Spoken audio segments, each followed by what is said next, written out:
नमस्कार, मैं मधुसूदन बैरागी, GST inspector फिर से आपका स्वागत करता हूं अपनी उस सीरीज़ में जिसमें मैं आपके प्रश्नों के जवाब वीडियो के माध्यम से दे रहा हूं। तो मेरे पास कुछ प्रश्न ऐसे आए थे कि मुख्य परीक्षा आने वाली है तो आपको क्या-क्या ध्यान रखना चाहिए और मुख्य परीक्षा के 20 दिन पहले की रणनीति क्या होना चाहिए? तो देखिए, जिनका भी पहली बार मुख्य परीक्षा देने जा रहे हो, तो उनको ये वीडियो ज़रूर देखना चाहिए और जिन जो कंटिन्यू दे रहे हैं, उनको भी ऐसा लगता है कि हमें इस वीडियो को देखने से काफ़ी हेल्प मिलती है, तो आपको देखना चाहिए क्योंकि मुझे ऐसा लगता है कि अगर आप किसी टॉपर्स को सुनते हो, तो उसके अपने अनुभव होते हैं, उनसे आपको बहुत कुछ सीखने को मिलता है। जो गलतियाँ उन्होंने करी है, तो शायद वो आपको नहीं करनी पड़ेगी। तो कहीं न कहीं आपके जो मार्क्स होते हैं, उसमें थोड़ा-सा इन्हेंस करते हैं आपके मार्क्स को भी। और मुझे ऐसा लगता है कि मैंने 4 महीने से लिखे हैं, तो मुझे ऐसा लगता है कि मैंने भी कुछ गलतियाँ करी है, तो शायद आप वो गलतियाँ नहीं करो, इसके लिए आपको भी काफ़ी हेल्पफुल रहेगा। तो देखो, अपने 6 पेपर होंगे मुख्य परीक्षा में, 1 से लेके 6 पेपर होते हैं अपने मुख्य परीक्षा। पहली बात तो जिनका प्री क्लियर हो गया, उसके बाद आपको 3 महीने का टाइम मिलता है मुख्य परीक्षा की तैयारी करने के लिए। तो उसमें अपने को सिलेबस पूरा नहीं करना है, उसमें क्या करना है अपने को सिर्फ आंसर राइटिंग करना है। क्या करना है? Answer writing. उन 3 महीने में 90 दिनों में आपको इतना आंसर लिखना है, इतने आंसर लिखना है कि मतलब लगना चाहिए कि हाँ, इसने तैयारी करी है सीरियस। ठीक-ठाक आंसर राइटिंग कर लिया आपने, देन आपका मेंस होने की संभावना ज़्यादा हो जाती है। इंटरव्यू कम मैटर करता है, मुख्य परीक्षा बहुत मैटर करती है सिलेक्शन के लिए। तो वो जो 90 दिन होते हैं, वो अपनी सिलेबस पूरा करने के लिए नहीं होते। अगर आपकी किसी के मन में चीज़ें चल रही है कि वो सिलेबस पूरा करेंगे, तो ऐसा नहीं होता। हाँ, 10-20% हिस्सा बच गया सिलेबस का, तो वो पूरा कर सकते हैं। बाकी वो 90 दिन काहे के लिए होते हैं कि आप रिवीजन करो, जो चीज़ें आपने पढ़ी उनकी आंसर राइटिंग और आप इतनी आंसर राइटिंग करो, कम से कम आप 250 से 300 टेस्ट लिख लो, मतलब कम से कम एक-एक एफएलटी लिख लो। फिर कम से कम पार्ट वाइज़ डेली टेस्ट तो आपको लिखने ही चाहिए जब वो 90 दिन बचते हैं। तो आपको डेली क्या करना चाहिए, 1 यूनिट लो, 1 यूनिट की कितनी टेस्ट दो, 150 नंबर का 1 यूनिट का टेस्ट दे दो या 2-2 यूनिट का 150-150 नंबर का आप टेस्ट देते रहो। तो उससे क्या होगा कि आपकी आंसर राइटिंग स्किल्स बढ़ेगी। लास्ट के कम से कम डेली 3-3 घंटे आंसर राइटिंग कर लो आप। लास्ट के जो दिन बचे 20 से 25 दिन, उनमें 20 से 25 दिन पहले आप क्या कर लो, 3-3 घंटे की आंसर राइटिंग कर लो। अब जैसे कि आपकी मुख्य परीक्षा है, जैसे आपकी मुख्य परीक्षा मान लो कि 7 अगस्त को है, तो कुछ बच्चे ऐसे हैं कि जो वो 1 अगस्त से 6 अगस्त तक भी क्या लिखेंगे, एफएलटी लिखेंगे और फिर वो 7 अगस्त से फिर एफएलटी लिखेंगे। तो मेरा मानना ऐसा है कि परीक्षा के 6 दिन पहले आप एफएलटी देना बंद कर दो। परीक्षा के 6 दिन पहले आप क्या करो, रेस्ट करो आराम से, ओनली रिवीजन करो, कुछ भी नहीं करना। क्या करना है, ओनली रिवीजन करना। होगा क्या कि अगर लास्ट के 6 एफएलटी आप किसी कोचिंग में देने गए और वो अच्छे नहीं गए एग्जाम्पल के लिए, तो आपके मन में क्या आएगा, वो कॉन्फिडेंस डाउन होगा, मोरल डाउन होगा आपका, और मोरल डाउन होगा तो हो सकता है आपका पेपर प्रभावित हो। दूसरा कारण इसलिए भी नहीं देना चाहिए लास्ट के 6 दिन एफएलटी, क्योंकि आप थक जाओगे, उधर आपको वैसे ही थकना है 6 पेपर लिख के में। तो आपको इसलिए लास्ट के जो 6 दिन होते हैं, मतलब पेपर के जस्ट 6 दिन पहले आपको क्या करना चाहिए, आराम करना चाहिए। जितना लिखना है वो कब लिख लो आप, उन 90 दिनों में से 6 दिन गए तो 84 डेज, इतना भी आपको करना है। कब करना है, 84 डेज। लास्ट के 6 दिन भी आपको खूब अच्छे से रिवीजन करना है। अब अपने को रिवीजन कैसे करना चाहिए, ये 20 दिन की प्रोसेस में, अगर अपने पास 20 दिन है तो अपन को डिवाइड करते हैं, है ना। सबसे पहले तो लास्ट 20 दिन में से अगर लास्ट के चालू करते अपन 4 दिन, तो 4 दिन है ना, आप पेपर 5 और पेपर 6 को तैयार कर लो। पेपर 5 और पेपर 6 को, पेपर 5 तो आपका ऐसा होना चाहिए कि जब भी आपसे लिखवाए ना तब आप सहजता से लिख पाओ, क्योंकि पेपर 5 बहुत ईजी है। पेपर 6 निबंध का है, तो जब आपके सारे सब्जेक्ट अच्छे होते हैं तो निबंध ऑटोमेटिक आपका क्या होगा, अच्छा हो जाए। तो जितना आप कोशिश कर सकते हो पेपर 5 और पेपर 6 को बहुत अच्छे से कमांड कर लो। पेपर 5 और पेपर 6 आपके कैसे होना चाहिए कि अगर आपसे कल भी मुख्य परीक्षा लिखवाए तो आप कंफर्टेबल होके लिख सकते हो, ठीक है। तो पेपर 5 नंबर दिलवाने वाला सब्जेक्ट है, अच्छे से तैयार करके जाना। पेपर 6 दोनों नंबर दिलवाएंगे सब्जेक्ट, मतलब अगर आपने ये दोनों अच्छे से कर लिए तो आपको मतलब कम एफर्ट्स लगाने पड़ेंगे दूसरे दूसरे सब्जेक्ट में जाके, समझ आया। तो अब लास्ट के 4 दिन आप ये पढ़ लो। अब बचे कितने आपके पास, 16 दिन। तो इन 16 दिन में से आप है ना 4 दिन और 6 दिन ले लो, भले ही आप 4 दिन की जगह 6 दिन ले लो। पेपर 3 और पेपर 4 को अच्छे से तैयार कर लो। आप दोनों पेपर को कम से कम 3-3 दिन दे दो, तो पेपर 3 और पेपर 4 क्या हो जाए आपका, अच्छा हो जाए। तो अब आपके पास कितने बचे, 10 दिन बचे। 16 दिन में से 6 दिन चले गए, 10 दिन बचे। अब इन 10 दिन में क्या करो आप, लास्ट के जो 4 दिन बचे इसमें आप पेपर 2 तो बहुत अच्छे से कर लो, है ना, जिसमें पॉलिटी है और इकोनॉमिक्स, पॉलिटी और सोशोलॉजी, सॉरी पॉलिटी और सोशोलॉजी। तो लास्ट के 4 दिन, अब आपके पास कितने बचे दिन? 6 दिन बचे, है ना। अगर 4 दिन भी आपने पेपर 2 पढ़ा तो आपके पास कितने बचे? 6 दिन बचे हैं। लास्ट के कितने दिन बचे? 6 दिन बचे, मतलब आपका पेपर 5 हो गया, 6 हो गया, 3 हो गया, 4 हो गया, 2 हो गया, 2 3 4 5 6 सब पेपर हो गए। अब लास्ट के 6 दिन बचे, तो आप पेपर 1 करो इसमें, और पेपर 1 में भी आप कौन सा टॉपिक करो? ज्योग्राफी। कम से कम 3 दिन ज्योग्राफी को दे दो, और 3 दिन आप किसको दे दो? पॉलिटी और हिस्ट्री को दे दो। और हिस्ट्री में भी उन सब्जेक्ट को दे दो, मतलब यूनिट 1 को छोड़कर, यूनिट 1 को छोड़कर बाकी पे सब पे बहुत अच्छे से फोकस करना, यूनिट चारों में। तो मतलब ऐसा होना चाहिए आपका कम से कम ऐसा शेड्यूल कि आप पहले उन पेपरों को कंप्लीट कर लो, पीछे से चलते हुए आओ। होगा क्या कि जब आप पेपर 1 और 2 पेपर 1 लिखोगे ना, तो पेपर 1 लिखने के बाद मैं बताता हूँ, मुख्य परीक्षा जब आप देने जाते हो, जैसे ही पेपर 1 लिखोगे तो आपको है ना इतनी थकान महसूस होगी कि ओ ये क्या हो गया। और 3 घंटे लिखना, जब कोई पहली पहली बार मेंस देने जा रहा हो तो उसको तो और अलग ही थोड़ा सा डर का माहौल रहता है वहाँ पे, क्योंकि आसपास के अलग अलग बड़े बड़े लोग आ रहे हैं उम्र में, है ना। ऐसा लग रहा है कि कालिदास उठ के आ रहे हैं, एकदम देखने में ऐसा लगता है कि अपन क्या है। तो अपने को क्या करना है कि बिल्कुल भी भय में नहीं आना है। मैं बच्चा दिखता था जब मेंस देने जाता था, छोटा सा, कि आसपास के लोग इतने सारे दिख रहे हैं, आपके सर टीचर सब दिखते हैं मेंस देने जाते हो तो। पर आपको क्या करना है? आत्मविश्वास बना के चलना है, और आपके कम से कम आपके 5 पेपर का रिवीजन ऐसे हो जाए कि आप एकदम कूल होके पेपर लिखो। जब आप पेपर 3 और पेपर 4 जब आपका अच्छे से भले आप एक दिन बढ़ा सकते हो, आप 4-4 दिन भी दे सकते हो जैसा आपकी सुविधा को लगे, पर कम से कम आपका पेपर 3 और पेपर 4 रिवीजन हो जाना चाहिए एग्जाम के 10 दिन पहले, पूरे रिवीजन हो जाने चाहिए पेपर 3 और पेपर 4। क्यों? क्योंकि उधर टाइम कम मिलता है। पेपर 2 का रिवीजन भी पहले हो जाना चाहिए। लास्ट के 3 दिनों में आप ये कर लो, 3-3 दिनों में या 5 दिनों में मिला के ये कर लो ज्योग्राफी और हिस्ट्री।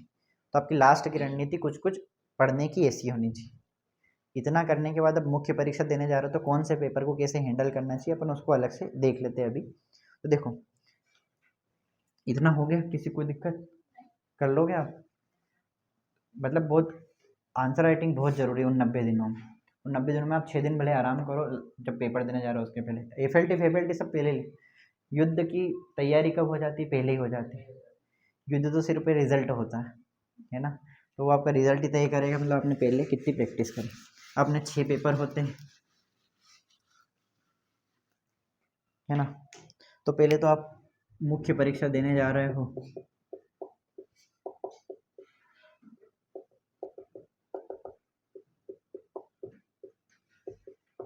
तो उसमें क्या क्या सावधानियां रखनी चाहिए, है ना, इसे लिखते हैं।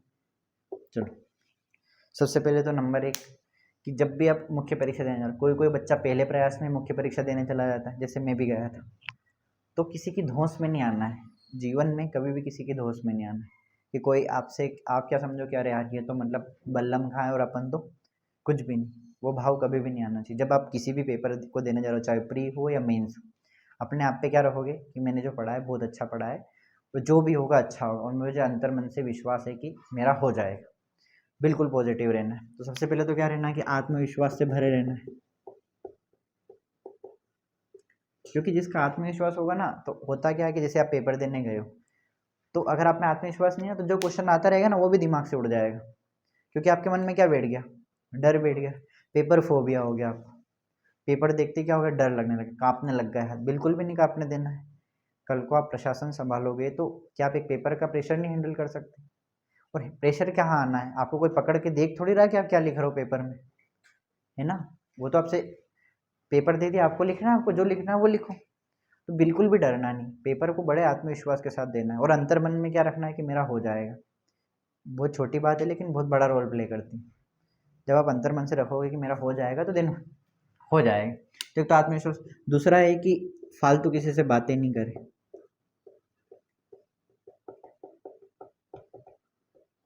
है ना। मतलब पेपर देने जा रहे हो या पेपर को दे के निकल रहे हो, तो आपके आसपास बहुत सारे आपके दोस्त मिलेंगे, प्री में भी मेंस में। प्री का तो खैर इतना लोड नहीं रहता, मेंस का ज़्यादा रहता है, क्योंकि अगले दिन क्या करना है आपको? फिर से दूसरा पेपर देने जाना है। तो मान लो कि आप बाहर निकले, और आपने कोई सा ऐसा क्वेश्चन लिख दिया, मान लो कि शंकर शाह के बारे में आपसे पूछा और आपने लिख दिया कोई नहीं, शंकर शाह के पूछा और आपसे आपसे पूछा इतिहासकार और आपने लिखा संगीतकार था, मन से लिख दिया। अब आपने सारे प्रश्न बहुत अच्छे से हैंडल करे, बस उस प्रश्न को आपने गलती से लिख दिया, हो जाता है, दाएं बाएं थोड़ी बहुत चीज़ें हो जाती है, हमसे भी हुई। और कोई दोस्त आके सीधा से पूछ लिया इसमें क्या लिखा है, और आपने बोला कि ये लिखा है, और उसने आपके खूब मजे ले ली, तो क्या होगा कि अब आपका मोरल डाउन होगा। तो आपका पेपर ये जो गया वो तो ठीक गया है, आप अच्छा परफॉर्म करके आए थे, पर होगा क्या कि जब दूसरा पेपर आप जब देने जाओगे तो उसमें आपका मोरल डाउन हो जाएगा। तो आपको क्या करना है कि फालतू की चर्चा से बचना है, पेपर डिस्कस नहीं करना है, क्योंकि टाइम ही नहीं होता है। क्योंकि आपको अगले दिन क्या करना है, रिवीजन करना है। कितने यूनिट? 10 यूनिट का। एक यूनिट कितनी बड़ी होती है, और वो 10 यूनिट का रिवीजन करना है आपको, 5 ये यूनिट और 5 वो यूनिट। अभी आप देख रहे हो अपने को 1 यूनिट पढ़ने में कितना समय लग रहा है। पेपर मिलाएंगे कब? जब पेपर होने के बाद, 6 पेपर होने के बाद। मिलाना ही नहीं है, क्या करोगे? ये तो हो गया फालतू की बातें। नहीं, तीसरे पेपर है कि पेपर देकर आओ, पेपर देकर आओ तो पेपर को रखो साइड में, साइड में मतलब पेपर की तरफ मुड़ के आपको भी नहीं देखना है कि क्या लिखा है। मैं बता रहा हूँ मेरे अनुभव से, मेरे साथ क्या हुआ, पहले मेंस में पेपर दे के आया और पेपर के गम में ही जी रहा हूँ कि वो ये क्या कर दिया। तो उससे क्या हुआ, मेरा दूसरा पेपर भी बिगड़ा, उससे क्या हुआ, मेरा तीसरा पेपर भी बिगड़ा। तीसरे पेपर जाते जाते तो मुझे लगा कि भाई इस बार का मेंस फेल है अपन। पर मैंने 2022 के मेंस में ये गलतियाँ नहीं करी। मैंने पेपर आया और पेपर को चुपचाप से जाके टांग पे रख देता था, किसी से कोई बातचीत नहीं करता था। देखना ही नहीं, खराब गया जब कब पता चलेगा, जब आपने उसको देखा हो। मिलाया मतलब आप फंसे, मिलाना तो है ही नहीं अपने को। देखो अब वो तो आपके हाथ में है ही नहीं ना, वो चीज़ तो जो हो गया सो हो गया। अब आप उसको लेके रो या गाओ या खुश हो, उससे कोई सेंस ही नहीं बनता। तो सबसे अच्छी चीज़ क्या है कि आप देखो ही मत, तो पेपर को साइड में रखो आते ही से। फिर चौथी चीज़ ये कि स्वास्थ्य का ध्यान रखो।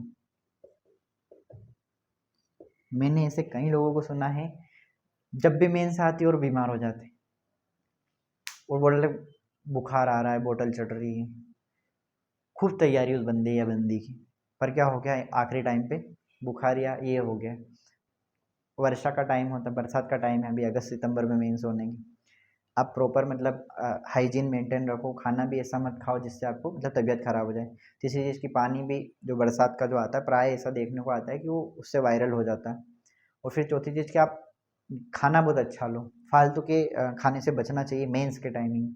और अपने अंदर है ना ऐसी चीज़ें नहीं आना चाहिए कि मैं बीमार हो जाऊंगा या मैं मेरे साथ ऐसा हो जाए, ऐसी चीज़ें बिल्कुल भी नहीं आना चाहिए। पेपर ही है वो, पेपर को पेपर मान के ही चलना है।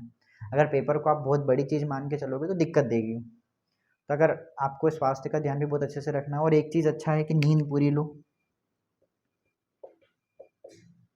मतलब कम से कम आप 7 से 8 घंटे सो जाओ, पर्याप्त है। 7 से 8 घंटे सो, घबराना बिल्कुल भी नहीं है ना, घबराना बिल्कुल भी नहीं है कि वो मेरा तो रिवीजन नहीं हुआ। 10 यूनिट का कैसे रिवीजन हो जाएगा वो भी मैं आपको बता दूंगा। मतलब 10 यूनिट का रिवीजन करने के लिए अपने बहुत शॉर्ट नोट चाहिए। मतलब 1 यूनिट के मुश्किल से कितने नोट होंगे, 25 पेज में नोट्स होने चाहिए, तब आप कितने पेज पढ़ पाओगे, 250 पेज हो जाएंगे। तो भी 10 यूनिट के कितने पेज हो जाएंगे, 250। तो अपन तो कोशिश करें कि कम से कम 12 से 15 पेज में अपने क्या हो, नोट्स हो 1 यूनिट के। जिसके पास नहीं हो वो बात अलग है, पर हो सकते हैं तो बढ़िया है। तो 15 पेज के अगर आपके नोट्स हैं 1 यूनिट के, तो 10 यूनिट के कितने हुए, 150 पेज के। 150 पेज आप पढ़ लेते हो। और जब भी आप टेस्ट भी दो ना तो शॉर्ट नोट्स में से दिया करो, ताकि आपकी हैबिट बने कि हाँ आप नोट्स में शॉर्ट नोट्स से पढ़ने में क्या हो, कंफर्टेबल हो। तो आप नींद पर्याप्त लो, इतना करो। और इसके बाद में मतलब अपने को फालतू की बातों पे ध्यान देने से बचना चाहिए। पेपर के बारे में सोचने से, अब पेपर को देते समय पे कौन कौन सी चीज़ों को ध्यान में रखना चाहिए।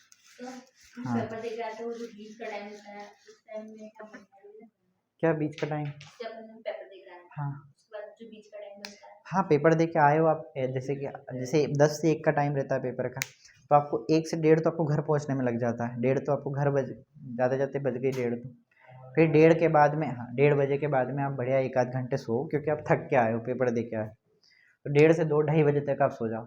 2:30 के बाद आप रिवीजन चालू कर दो नेक्स्ट पेपर का। और कोशिश करा करो कि आप घर में नहीं करो, अगर घर में फैमिली रहती है तो, क्योंकि घर में क्या होता है कि आसपास का माहौल प्रभावित करता है आपको। तो हो सकता है तो लाइब्रेरी ज्वाइन कर लो। टाइम तो कम रहेगा ना। मैंने क्या बोला कि आप रिवीजन उधर ही कर चुके हो, रिवीजन किधर कर चुके हो आप, 20 दिन पहले ही कर चुके हो। मतलब आप ऐसे प्रिपेयर्ड हो कि आपको कल भी पेपर ले लो तो आप कंफर्टेबल। लास्ट में है ना आप उन चीज़ों का रिवीजन करो जिनको आप भूल जाते हो, ठीक है। उन चीज़ों का रिवीजन करना चाहिए जिनको मतलब क्या हो जाता है, स्किप हो जाती है माइंड से। जैसे कि अगर मैं आपको बताऊँ, जैसे अपन भूगोल पढ़े, तो भूगोल में अगर मान लो आपको एक दिन मिला तो आप मोटा मोटा रिवीजन कर लो कि ट्रांस हिमालय, बृहद हिमालय, लघु हिमालय, शिवालिक हिमालय, 4 हिमालय देख ली, उनके मेजर मेजर मतलब मेंटल लेवल पे देख ली कि हाँ हाँ ये चीज़ें हैं, ये चीज़ें हैं, ये चीज़ें हैं, मतलब क्विक रिवीजन होता है। अपने पास इतना टाइम नहीं होता कि अपन आराम आराम से लेके बैठे। और मैं आपको एक बात बोलूँ, उस टाइम की चीज़ें आपको कम याद आती, जो आज आप क्लास में पढ़ रहे हो ना वही चीज़ें याद आती। मतलब जो स्टेबल जो होती है ना वो ये चीज़ें होती है, क्योंकि आपने क्या करा, आराम आराम से पढ़ी, दिमाग में बिठाई, तो चीज़ें कौन सी याद आएगी, ये। वो वाली तो क्या पढ़ोगे आप, वो तो सिर्फ मन की आत्मिक शांति के लिए आप रिवीजन करते हो। लास्ट के जो 6 दिन होते हैं ना, वो सिर्फ एक वो होता है कि जो अंतर्मन से वो बोलते हैं ना, सातवां ना मिल जाए, वो वाला कुछ कुछ मामला होता है। समझ आया। अब देखो पेपर देने जा रहे हो तो पेपर 1 में क्या क्या ध्यान रखें। तो पेपर 1 का पार्ट एक तो हिस्ट्री का है और एक क्या है, ज्योग्राफी का है। तो उसका अभी तक का ट्रेंड है, वो हिस्ट्री ऐसी पूछता है कि तुम बना के दिखा दो। अब एक बच्चा है जो हिस्ट्री में खूब मेहनत कर गया, और एक बच्चा है जो ज्योग्राफी में अच्छी मेहनत कर गया और हिस्ट्री में सामान्य मेहनत कर ली उसने। मतलब ऐसा कि ये 2 नंबर के क्वेश्चन तो ऐसे पूछेगा, कम से कम 2 मार्क्स के, ये 7 से 8 क्वेश्चन ऐसे पूछेगा, 7 से 8 क्वेश्चन कि आपको हवा नहीं आएगी बिल्कुल भी कि कहाँ से आ गए, बिल्कुल भी हवा नहीं लगने दें। और 7 से 8 क्वेश्चन, 15 में से 7 से 8 क्वेश्चन ऐसे पूछेगा जिसमें आप आराम से लिख पाओगे। तो अपने को है ना डरना नहीं, जो भी आप मुख्य परीक्षा देने जा रहे हो तो आपको डरना नहीं कि यार 7-8 क्वेश्चन बन ही नहीं रहे, तो आपका क्या हो रहा, मोरल डाउन हो गया। बिल्कुल भी नहीं होना चाहिए। आप ये मान के चलो कि हिस्ट्री का पेपर ऐसे ही आता है, तो हिस्ट्री के पेपर में क्या है कि उतना पढ़ना है कि कम से कम आपके 7 मार्क्स के और 10 मार्क्स के क्वेश्चन बन जाए, है ना। और 2 मार्क्स के अगर 7-8 नहीं भी बने तो आप चल जाएगा आपका, उसमें लोड लेने वाली बात नहीं, क्योंकि हिस्ट्री अपने आप में क्या बहुत बड़ा सब्जेक्ट है, ठीक है। और मेरी बात मानो तो मतलब ज्योग्राफी बहुत इजी आती है, इसमें कम से कम 1 या 2 क्वेश्चन ऐसे आते हैं जो हवा नहीं लगने देंगे, बाकी तो सब मतलब अच्छे आते हैं। मतलब ये पेपर ज़्यादा स्कोरिंग हो जाता है पेपर 1 में, ये पार्ट ज्योग्राफी वाला पार्ट ज़्यादा इंपॉर्टेंट हो जाता है। ज्योग्राफी थोड़ा सा इजी भी पड़ता है क्योंकि इसमें लिमिटेड है, सब सिलेबस में से ही आ जाता है, इसमें थोड़ा आउट ऑफ जाता है क्योंकि अपने आप में बहुत बड़ा है ना। पहली यूनिट एकदम ओपन लिख रखी है उन्होंने, वैदिक काल से 10वीं शताब्दी तक, हड़प्पा सभ्यता से लेकर 10वीं शताब्दी, सामाजिक आर्थिक राजनीतिक सांस्कृतिक विशेषताएं, अब वो किसी भी काल की पूछ सकते हैं।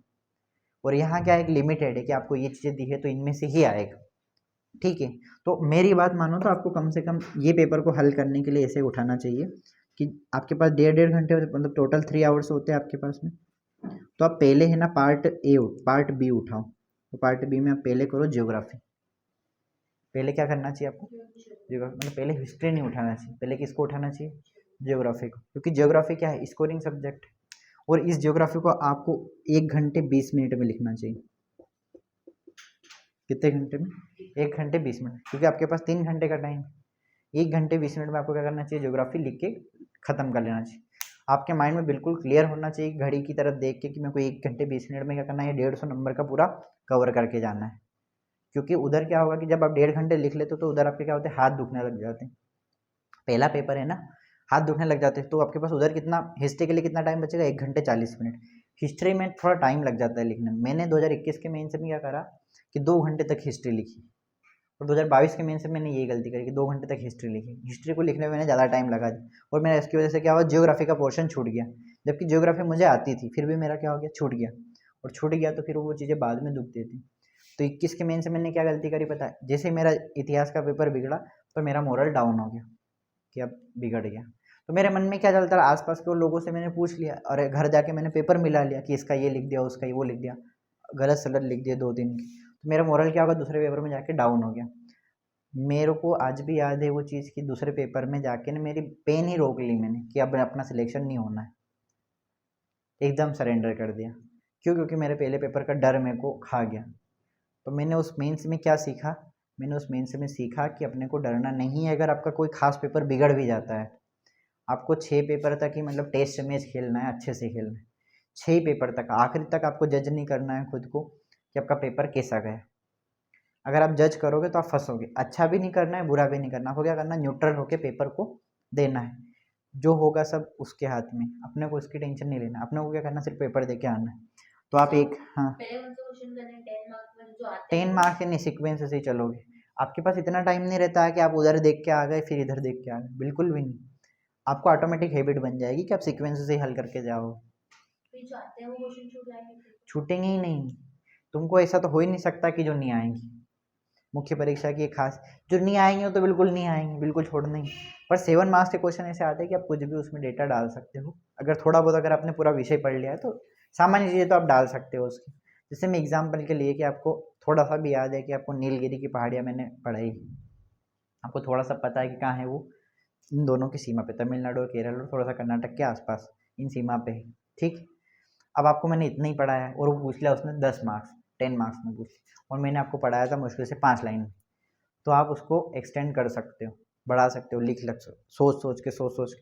मतलब ऐसा हो ही नहीं सकता कि आप नहीं लिख सकते। मतलब जो एक मुख्य परीक्षा का अभ्यर्थी होता है उसको इतना ज्ञान हो जाता है कि भाई मुझे बना बुनाई के भी लिख लेना है। और सीक्वेंस से आपके पास ये टाइम नहीं होता है कि आप उसको देख के आए कि कौन सा अच्छा है कौन सा बुरा है, आपको सभी अच्छे लगते हैं। मतलब एकदम सीक्वेंस से ही लिखाएंगे क्वेश्चन आंसर, क्योंकि आप पेज पलटने का भी टाइम ऐसा नहीं होता एग्जाम में, क्योंकि आपका पेपर छूटेगा अगर आपने छोटी छोटी भी गलतियाँ करी। तो तुम ऐसा मत सोचो, ऐसा कोई भी व्यक्ति ऐसा मत सोचो कि मैं ये पहले करूँगी। ये 10th और 12th का एग्ज़ाम नहीं, ये एग्ज़ाम कैसा है, एमपीपीएससी मेंस का है। तो आपको एकदम सीक्वेंस से हल कर लोगे, इतनी कोई दिक्कत वाली बात नहीं होती, इतना भी वो पेपर नहीं आता। जैसे आप लिखने बैठोगे तो आपको सब ऐसा लगेगा कि हाँ मैंने पढ़े हुए हैं तो मैं लिख लूँगी या लिख लोगे, ठीक है, तो आप आराम से कर जाओ। तो आपको पहले पेपर को कैसे हैंडल करना है कि आपको पहले ज्योग्राफी करना चाहिए, और अगर देख लो पहले पेपर आपके हाथ में आ जाता है, अगर हिस्ट्री आपको ईजी लग रहा है तो पहले हिस्ट्री भी उठा सकते हो। पर चूंकि वो हिस्ट्री टफ दे देता है इसलिए आपको ज्योग्राफी में बर्डन लगता है कि अरे यार हिस्ट्री के क्वेश्चन बिगड़ गए, ज्योग्राफी में क्या होगा, तो इसलिए आप पहले ज्योग्राफी उठा लो तो आप खुश होकर हिस्ट्री का लिख दो। और हिस्ट्री में मान के चलो कि हिस्ट्री में वो आपकी थोड़ी सी हिस्ट्री बनाने के लिए तैयार रहता है आयोग वाला कि आप बना के दिखाओ। मतलब मुझे तो ऐसा लगता है कि पता नहीं कौन महान बैठे हैं इतिहास का पेपर बनाने के लिए, वो बहुत तगड़ा पेपर बना देते हैं इतिहास का। तो वो आपका इतिहास बना दे, कुछ कुछ ऐसा पेपर होता है, तो डरना नहीं है बिल्कुल भी उस पेपर। फिर बाकी पेपर 2 में तो आपके पास एक दिन का टाइम बचता है, तो आप वो वाले टॉपिक पढ़ लो जो आपको लगता है कि फैक्चुअल है, जो आप भूल जाते हो। फैक्चुअल टॉपिक आप पढ़ लो पेपर 2 में। पेपर 2 को आप ऐसे दे लेना। पेपर 2 में आप सोशियोलॉजी भी उठा सकते हो, पॉलिटी भी उठा सकते हो, पर मेरी राय तो ये है कि पॉलिटी ही उठाना चाहिए, ईजी पड़ता है थोड़ा सा। सोशियोलॉजी भी ईजी पड़ता है, अगर आपको ऐसा लग रहा है तो सोशियोलॉजी भी कोई दिक्कत नहीं है, वो भी कंफर्टेबल है अगर आप लिखने में, तो पहले सोशियोलॉजी उठा सकते हैं। बस वो सीक्वेंस है ना कि आप कंटिन्यू से सोल्व करते जाना, ऐसा कोई वो नहीं है कि अपन ये हल करें वो हल करें। और जब एक पार्ट उठा तो एक पार्ट को पूरा अच्छे से लिखें, और कोशिश करो कि जब पहला पार्ट आप हल करो तो 1 घंटे 20 मिनट में लिख के फ्री हो जाओ, क्योंकि आपके बाद में हाथ दुखते हैं तो आपको वो जोर आता है उधर लिखने में, राइटिंग भी थोड़ी सी दाएँ बाएँ होती है। पर हाँ, कोशिश करो कि पहला पार्ट आपका 1 घंटे 20 मिनट हो जाए, ताकि आपको उधर कितना मिल जाए, 1 घंटे 40 मिनट। और आप कोशिश करो कि एग्ज़ाम खत्म होने के 2 मिनट पहले आपका पेपर पूरा खत्म हो जाना चाहिए, तब आप पूरा एग्ज़ाम खत्म कर पाओगे। मुझे आज भी याद है कि मैं कॉपी पे हाथ रख के, मैडम मेरी कॉपी छीना रही, मैं उनको कॉपी नहीं दे रहा, और लिखे जा रहा लिखे जा रहा, क्योंकि आपका आपका पूरा जीवन टिका होता है उन छः पेपरों में। क्योंकि आप प्री क्वालिफाई करके आओ, एक तो पहले तो प्री में से आए हो धक्के खा के, और फिर इधर मेन से, और मेन से ऐसा है कि अगर जिसका मेन से अच्छा गया उसका इंटरव्यू का दिक्कत ही नहीं। अगर इंटरव्यू खराब जाता भी है तो आपकी मुख्य परीक्षा के आधार पे क्या हो जाएगा, आपका चयन हो जाएगा।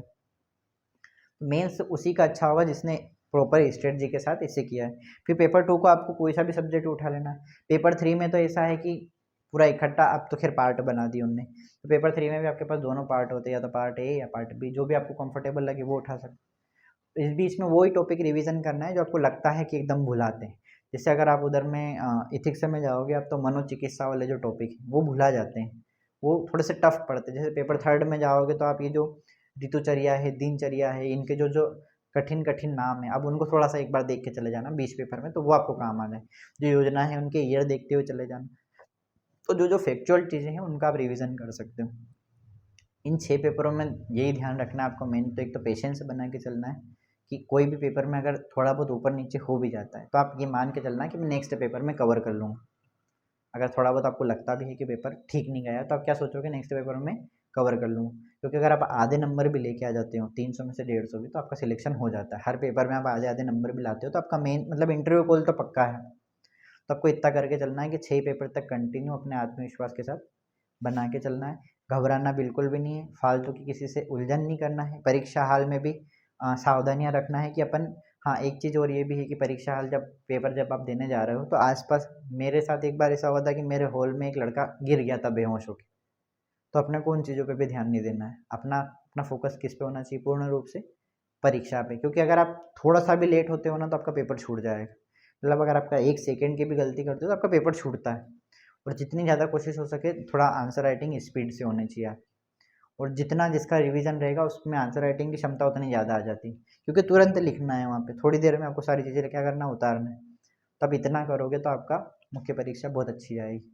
और इसके अलावा अगर आपको कोई डाउट हो तो आप कमेंट बॉक्स में लिख सकते हो। और ऑल द बेस्ट आप सभी को जो मुख्य परीक्षा देने जा रहे हो। Thank you. हाँ हाँ, हो गया।